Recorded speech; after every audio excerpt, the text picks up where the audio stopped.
안녕하세요. 오늘은 요한계시록 7장을 가지고 구원받은 자의 수라는 제목으로 은혜를 나누고자 합니다.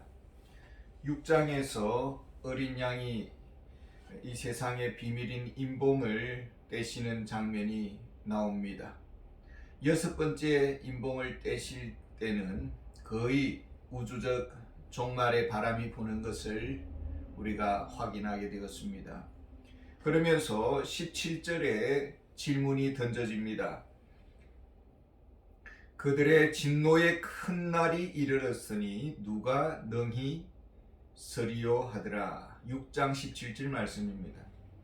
진노의 큰 날에 누가 어디에 선다는 말씀일까요? 그 대답이 7장 9절에 주어집니다. 보좌 앞과 어린 양 앞에 서서. 하나님의 심판이 지나고 우리가 서야 할 곳은 어디일까요? 바로 하나님의 보좌 앞과 어린 양 앞에 선다고 말하고 있습니다. 어떻게 설 수 있을까요? 큰 진노의 바람 앞에 무너지지 아니하고 세상의 거센 풍파 앞에 이렇게 타협하지 아니하고 마귀의 신부처럼 세상에 빌붙어 살지 않았습니다. 어린 양 곧 그리스도 앞에 신부로 어떻게 하면 당당하게 설 수 있을까요? 여기 보니까 흰 옷을 입고 손에 종려 가지를 들고 했습니다. 흰 옷을 입었다라는 것은 그리스도의 옷을 입었다는 것입니다. 그리스도를 믿는 믿음의 옷을 입었습니다. 그리스도의 십자가와 부활을 믿음으로 제사함을 받았습니다. 그래서 의의 옷을 입게 되었습니다. 또한 구원받은 이후에 말씀을 붙잡고 살았습니다. 말씀 안에서 승리의 삶을 살았습니다. 영적 순결의 삶을 살았습니다. 이것이 바로 승리의 종려 가지를 들었다라는 표현입니다. 저들은 삶의 풍파가 없었을까요? 저들에게는 하나님의 온실 속에서만 살았을까요? 이 세상 풍파에는 두 가지 목적이 있습니다. 하나는 구원을 받도록 인도하기 위해서 부는 풍파가 있습니다. 우리가 인간적인 수단을 다 동원해서 살려고 발부둥 칩니다. 그리고는 하다 안 되어서 천부여 의지 없어서 하면서 손을 들고 주님 앞에 나옵니다. 그래서 예수님을 믿게 됩니다. 그런 사람들을 가리켜서 3절에 이렇게 말합니다. 이르되 우리가 우리 하나님의 종들의 이마에 인치기까지 땅이나 바다나 나무들이 해하지 말라 하더라. 세상에 거친 풍파가 흔들었습니다.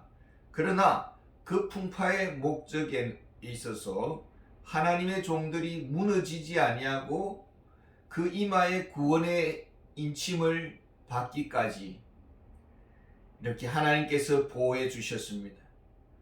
구원받기까지 사망의 바람이 아니라 생명을 위한 바람이 불었다고 볼 수가 있겠죠.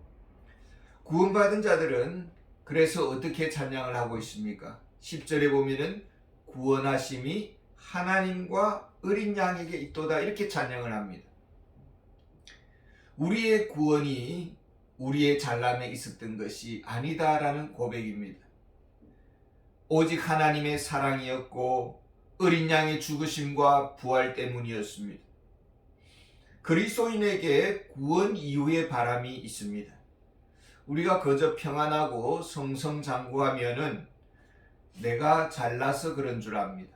내가 거룩하게 살아서, 내가 어릴 때부터 열심히 새벽 기도 다녀서, 내가 교회 충성되게 봉사해서 하나님이 나에게 복을 주셨다라고 그렇게 생각을 합니다. 그래서 하나님께서 너무 자고하지 않도록 하기 위해서 바람을 불게 하십니다. 흔드십니다. 인침받은 구원받은 자들이 어떻게 살았을까요? 저들은 이 바람이 불 때에 저들은 어떻게 살았을까요? 그 노래 속에 알 수가 있습니다. 12절에 보면 아멘 찬송과 영광과 지혜와 감사와 존귀와 권능과 힘이 우리 하나님께 세세토록 있을지어다. 모든 천사들이 이렇게 하나님께 그렇게 찬양을 부르고 있습니다. 구원받은 자들이 어떻게 승리의 삶을 살 수 있었을까? 오직 하나님이 도와주셨습니다. 하나님이 지혜를 주셨고 하나님이 힘 주시고 하나님이 보호해 주셨습니다. 하나님이 일하셨습니다. 하나님이 우리가 죄에 빠지지 않도록 세속에 물들지 않도록 보호해 주셨습니다. 사탄의 밥이 되지 않게 해 주셨습니다. 성결한 삶을 살 수 있도록 도와주셨습니다. 이 사실을 재확인시키는 말씀이 있습니다. 13절과 14절에 보면은 장로 중 하나가 응답하여 나에게 이르되 이 흰 옷 입은 자들이 누구며 또 어디서 왔느냐? 내가 말하기를 내 주여 당신이 아시나이다 하니 그가 나에게 이르되 이는 큰 환난에서 나오는 자들인데 어린 양의 피에 그 옷을 씻어 희게 하였느니라. 그리스도인들이 어떻게 어린 양 앞에 신부로 설 수 있었을까요? 큰 환난에서 나온 자들이었습니다. 저들은 환난 중에 눈물을 뿌렸고 줄이고 목마른 그 고난의 터널을 지났습니다. 그럼에도 불구하고 그들은 믿음으로 살았고 또 승리의 삶을 살 수 있었습니다. 그 승리는 그저 주어진 것이 아닙니다. 환난 중에 말씀 안에서 버텨냈고 하나님께 엎드려 눈물과 간구로서 도움을 구했습니다. 저들의 마음에 오직 이 환난 중의 소망은 하나님 앞에 가서 사는 것, 하나님을 영원히 섬기는 것이 저들의 소망이었습니다. 그렇지만 우리가 마음이 연약해서 때로는 넘어지기도 하고 좌로나 우로나 치우칠 수가 있습니다. 구원받았으나 여전히 나약합니다. 또 우리 마음속에 욕심이 있습니다. 그럼에도 불구하고 이 환난의 터널을 잘 통과할 수 있었던 것은 무엇입니까? 어린 양의 피에 그 옷을 씻어 희게 하였느니라. 예수님의 죽으심 앞에 나왔습니다. 예수님께서 날 위해 죽으셨음을 믿었습니다. 우리가 무너지고 넘어지고 죄를 범할 때마다 예수님의 죽으심과 부활을 믿음으로 죄사함을 받았습니다. 하나님의 용서하심을 우리가 굳건히 붙잡았습니다. 이제 저들에게 영원한 미래적 구원이 펼쳐지게 될 것입니다. 그것을 15절에서 17절까지 우리에게 말씀해 주고 있습니다. 영원한 미래의 행복, 완전한 영광의 미래가 우리에게 펼쳐질 것입니다. 그 구원은 완전하고 완벽합니다. 조금도 그늘진 곳도 없고 추운 곳도 없고 아픈 것도 없고 질병도 없고 고통도 없는 영원한 하나님의 행복의 나라가 주어질 것입니다. 누가 이런 영원한 구원의 복을 누리게 될까요? 그 수가 얼마나 될까요? 4절에 보면은 14만 4천 명이다 이렇게 말을 하고 있습니다. 이 14만 4천이 구원받은 자의 수라고 그렇게 기록을 하고 있습니다. 그렇다면 이 14만 4천 명은 문자적 수입니까? 아니면 상징적 수입니까? 여기에 따라서 해석이 많이 갈라지고 있습니다. 요한계시록을 보통 우리 개혁주의에서는 성경을 해석할 때에 문자적이고 역사적으로 해석을 합니다. 근데 요한계시록만큼은 특별히 문자적이고 또 시간 순서대로 해석을 하게 되면은 늪에 빠지게 됩니다. 아주 복잡해지면서 점점 이해하기 어려운 책이 되는 것입니다. 그러나 요한계시록에서 24만 4천은 상징적 수로 이해해야 될 것입니다.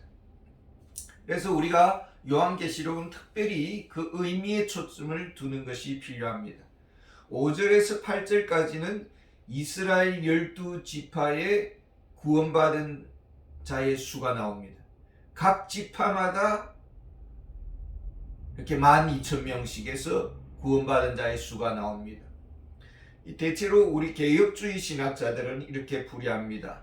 구약교회 12지파의 수 12수와 그 다음에 신약교회, 교회는 사도와 선지자의 터위에 세워졌다 했습니다. 그러니까 신약교회는 예수님의 12제자를 12로 해서 천은 많다라는 의미를 가지고 있습니다.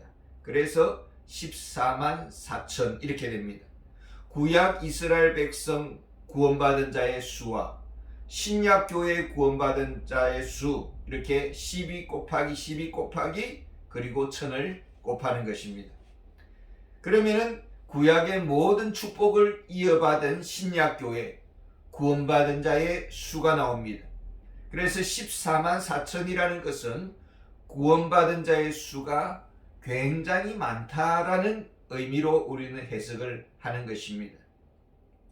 저들이 구원받기까지 네 천사가 세상의 바람을, 환난의 바람, 시험의 바람을 붙잡고 있습니다.